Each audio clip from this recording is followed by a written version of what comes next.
Radhe Radhe. Welcome back to Radha Krishna 995 channel. मेरे सभी viewers को अपरा एकादशी की हार्दिक शुभकामनाएं। मित्रों, आज अपरा एकादशी है और आज के दिन मित्रों मैंने अपने लड्डूपाल जी का जो सुंदर से श्रृंगार किया हुआ है मैं आपसे वो शेयर कर रहा हूँ।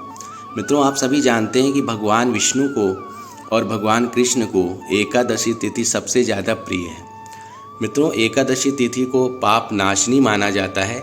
ऐसा माना जाता है कि अगर आप एकादशी का व्रत करते हैं तो आपके सारे पाप, जन्म जन्मांतर के पूर्वार्ध जितने भी आपके पाप हैं वो सभी नष्ट हो जाते हैं।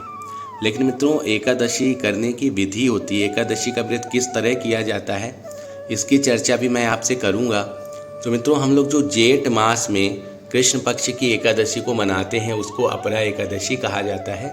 और आज अपरा एकादशी है, इसलिए मित्रों आज के दिन मैंने अपने लड्डूपाल जी का जो श्रृंगार किया हुआ है वही मैं आपसे शेयर कर रहा हूँ। मित्रों, मैंने आपको बताया हुआ है कि लड्डूपाल जी का एकादशी वाले दिन आपको श्रृंगार जरूर करना चाहिए, क्योंकि सभी तिथियों में सबसे पवित्र और कृष्ण जी की सबसे फेवरेट, सबसे प्रमुख तिथि एकादशी तिथि को ही माना जाता है। मित्रों, मैंने आपको ये भी बताया है कि एकादशी वाले दिन आप अपने लड्डूपाल जी को या अगर आपके यहाँ कृष्णा जी हैं तो उनको पीले रंग के वस्त्र धारण करा सकते हैं। तो मित्रों देख सकते हैं सुंदर से पीले रंग पर ही मैंने इनका श्रृंगार किया हुआ है। पीले रंग के ही मैंने वस्त्र बनाए हुए हैं और ये पग वगैरह मैंने मैचिंग की इनको बांधी हुई है। आप भी अपने घर में अपने साधन अनुसार, अपनी शक्ति अनुसार लड्डूपाल जी की सेवा कर सकते हैं। तो मित्रों, एकादशी ऐसा माना जाता है कि जो एकादशी दसवीं तिथि से संयुक्त होती है, ऐसी एकादशी का व्रत करने पर हमें उतना पुण्य नहीं मिलता है। लेकिन जो एकादशी द्वादशी तिथि से संयुक्त होती है, अगर ऐसी एकादशी तिथि का हम लोग व्रत करते हैं तो हम लोगों को पूर्ण पुण्य प्राप्त होता है। मित्रों, पुराणों पर एक कथा आती है कि जो माता कुंती थीं और माता गांधारी थीं, दोनों ने ही एकादशी का व्रत किया।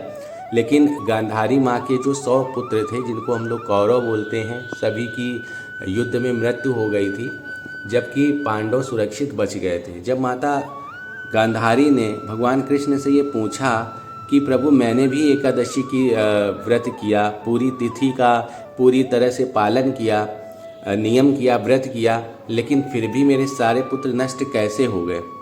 तो भगवान कृष्ण कहते हैं कि माँ, आपने एकादशी तिथि का व्रत तो किया, लेकिन आपने ऐसी एकादशी तिथि का व्रत किया था जो कि दसवीं तिथि से संयुक्त थी, इसलिए आपको पूर्ण लाभ नहीं मिल पाया। जबकि माता कुंती ने द्वादशी तिथि से संयुक्त एकादशी तिथि का व्रत किया और उनको पूर्ण फल प्राप्त हुआ।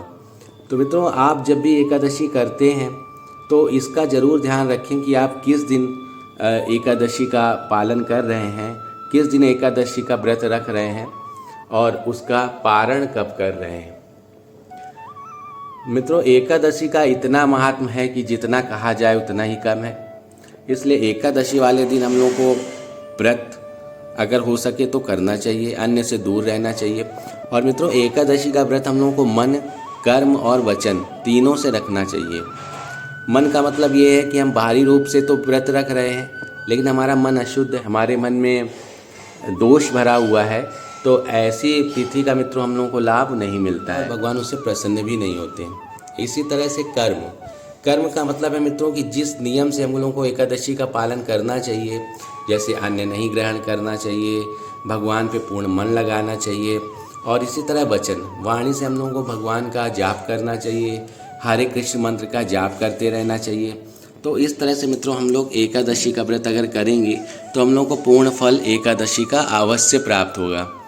तो मित्रों, अगर आप एकादशी तिथि का व्रत करते हैं तो बहुत अच्छी बात है। अगर नहीं करते हैं तो कोशिश करें कि एकादशी तिथि महीने पर 2 बार ही आती है, एक शुक्ल पक्ष में और एक कृष्ण पक्ष में। और मित्रों, हर एकादशी का अपना अलग महत्व होता है, हर एकादशी विशेष होती है। इसलिए अगर आप साल भर में पड़ने वाली सभी एकादशी का व्रत करते हैं तो उत्तम फलदायी होता है। तो मित्रों, ये एकादशी महात्मा आपको कैसा लगा? और हमारे लड्डूपाल जी का जो मैंने यहाँ श्रृंगार किया था, मित्रों आप जब जानते हैं जेठ मास चल रहा है, इस समय बहुत गर्मी हो रही है, तो लड्डूलाल जी को हम लोग को इस तरह की सेवा देना चाहिए ताकि उनको शीतलता प्रदान हो। तो मित्रों, वही शीतलता प्रदान करने वाला ही सुंदर श्रृंगार मैंने अपने लड्डूपाल जी का किया हुआ था। ये श्रृंगार आपको कैसा लगा मुझे ज़रूर बताइएगा। फिर मिलेंगे, तब तक राधे राधे।